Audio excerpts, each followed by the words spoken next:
want to say, first of all, to all my fellow passengers out there, you know how much I love you and appreciate all of you. I hope you all know that. But I just want to say that there are people out here, my fellow passengers, who have made a difference in the world since then.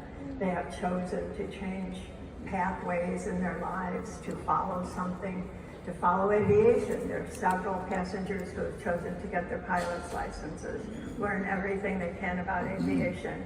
There are fellow passengers who have chosen to follow everything about aviation safety and follow all the organizations that talk about aviation safety.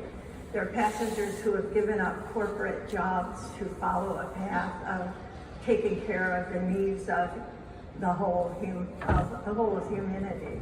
There are fellow passengers who have chosen pathways that are meant to do good, and those are the stories. As I said, 150 different stories of passengers, but there are some passengers who have made huge differences in our world. In my case, my daughters tell me I haven't changed at all. I know how you feel. Yeah, right. But what I will say is that I know that every single day I am grateful.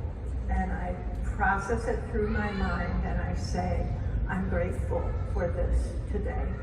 It is one of those things that becomes so important to you. And as I've gotten older and lost people who are dear to me, it has become so clear to me that you cannot take any day for granted, because you might not see that next day, or you might not see that person that next day. Many times when I've been here at the museum doing what became my retirement life, really and truly, was speaking at the older building of the museum, and I hope I spoke to some of you folks out there sometimes. I'm watching because I'm in a window, I have to look out, it's just my thing, I have to see where I am. I know the geography of New York, so I recognize as we're going over the bay, I recognize as we're going up over the Bronx. I was seated on the right side of the airplane, so I thought, hey, let me look out the window, let me see if I can see the Bronx and Yankee Stadium. US 2765, turning your right for 150. 2765, maintain 10 thousand. 10,000, 2760. Everything felt smooth, so I felt comfortable enough to reach under my seat, get my bag out, pull out my book, and it was when I was pulling out my book and my head was down.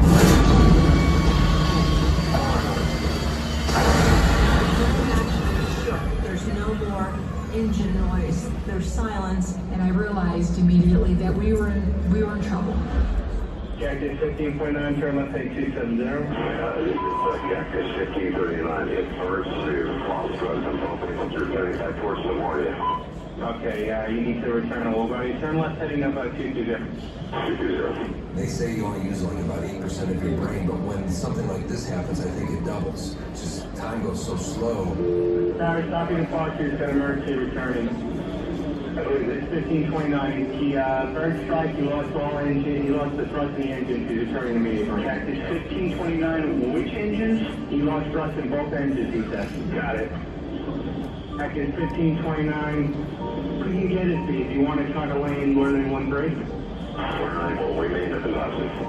I smelled something that smelled like an electrical fire. Someone behind me on the right said, the right engine's on fire. And then someone on the left said, no, the left engine is on fire. So now you're realizing it's the engines. Oh, this is not good. It's panic at that point. Hi, Cactus 15.9, give me left traffic to runway 31. Unable. Okay, what do you need to land? I looked down and saw the towers of the George Washington Bridge very close below us. Way too close. Cactus 15.9, runway 4 is available if you want to meet left traffic to runway 4.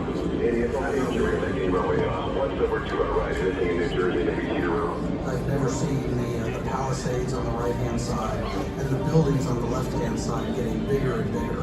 You want to try to go to Teterboro? Teterboro, we're going to Park Sky Emergency now. Hey, guys. Package 1529 over the George Washington Bridge. Wants to go to the airport right now. What's going on, airport check? Does he need assistance? Yes, it was a bird strike. Can I get him in for runway 1? Runway 1, that's good. Package 1529, turn right 280, can land runway 1 in Teterboro. We can't do it. Okay, which runway would you like at Teterboro? We're going to be in that one. I'm sorry, say again, Captain? But all of a sudden, the captain came over and he said, "This is the captain, brace for impact." The flight attendants went into a chant of heads down, stay down, brace, brace, brace. Package 1549, radar contact is lost. You also got Newark Airport up in 2 o'clock in about 7 miles.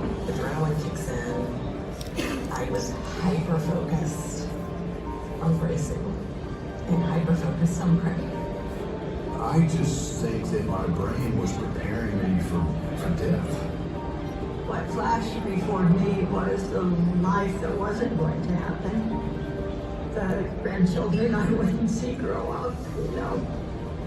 My heart was beating very, I remember it was deafening. Like I couldn't hear anything because my heart was beating so loudly. But at the very last, say 20 seconds or so after I said my goodbyes and I said my prayers, that's when I had the feeling that overcame me of peace. Tango Alpha, it looks like there's maybe an incident here. Got the flight right there. Two Tango Alpha, is he still flying? Still flying. Thank you. Looks like he's still flying. Going down. Somebody behind yelled, "Be ready to open those doors." When they screamed at somebody up by the door said, "We got it." Get the water. Crazy scream sound. For a couple of seconds, nobody did anything. The captain came out and said, "Evacuate." I felt water around my feet immediately, and it was cold. We just followed each other out, and out on the wing I go. You just jumped into the water like you jump into a swimming pool. I just remember thinking, like, I can be cold compared to dead. Other people were coming off, so I was slowly moving down the wing to make room for others. And I looked, and there were people walking on water. I guess I did die. I remember very quickly looking down the river and seeing the first ferry boat coming towards us. My crew took out 24 people. My deckhands were literally like grabbing them like fish and putting them on the deck.